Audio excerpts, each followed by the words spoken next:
1000 Days 1000 movie சேலஞ்சில் இன்றைக்கி டே 31. இன்றைக்கி நம்ம பார்க்க போகிற படத்தோட பேர் எ மேன் எஸ்கேப். இந்த படத்தோட இன்ட்ரெஸ்டிங் ஃபேக்ட் என்னென்னா, இந்த படத்தில் நீங்கள் இது வரைக்கும் எவ்வளோ படம் பார்த்துருப்பீங்க, இந்த படத்தோட ஒரு ஃப்ரேம் கூட தேவையில்லாத ஃப்ரேம் அப்படின்னு உங்களால் சொல்லவே முடியாது. ஏன்னா எல்லா ஃப்ரேம்லையும் செதுக்கி வச்சுருப்பாங்க. சூப்பராக இருக்கும். இந்த படத்தோட ஸ்டோரி என்னென்னு கேட்டிங்கன்னா, இது ஒரு சிம்பிளான ஸ்டோரி தான். ஃப்ரெண்ட்ஸ் ப்ரிசனில் இருந்து இந்த படத்தோட கதாநாயகன் எப்படி தப்பிச்சான் அப்படின்றது தான். நம்ம படத்தோட ஹீரோவை அரெஸ்ட் பண்ணி கூப்பிட்டு போவாங்க. கூப்பிட்டு போகும்போது காரில் கர்வ் போடாமல் கூப்பிட்டு போயிட்டுருப்பாங்க. கார்லேருந்து ஃபஸ்ட்டு தலைவன் எஸ்கேப் ஆயிடுவான். ஆனால் அவனுக்கு தெரியாது, பின்னாடி வர காரும் அதே குரூப்போட கார் தான் அப்படின்றதால அதில் மாட்டிக்குவார். அந்த இடத்துல மாட்டினதுக்கப்புறம் அவரை கர்வ் போட்டு கூப்பிட்டு போயிட்டு ஒரு ப்ரிசனில் போடுறாங்க. அந்த ஓரமாக போகிற மக்கள்கிட்ட பேசி ஒரு பின்னை வாங்கி கர்ஃபை கைட்டு வச்சுட்டு போலீஸ் வரும்போது மட்டும் கர்ஃப் போட்டுக்கிறது. மற்ற டைமில் கர்ஃப் இல்லாமல் உட்காந்துருப்பான் தலைவன்.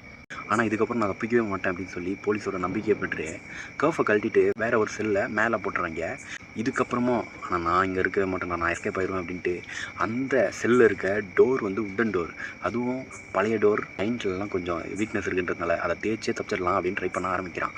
அந்த சமயத்தில் அந்த செல்லுக்கு இன்னொரு ஆளை வேற போடுறான்.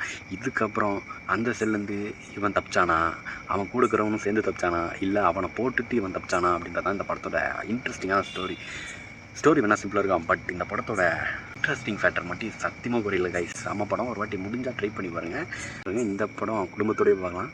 இந்த வீடியோ பிடிச்சிருந்தா லைக் பண்ணி ஷேர் பண்ணி ஃபாலோ பண்ணிங்க நண்பா நண்பீஸ்.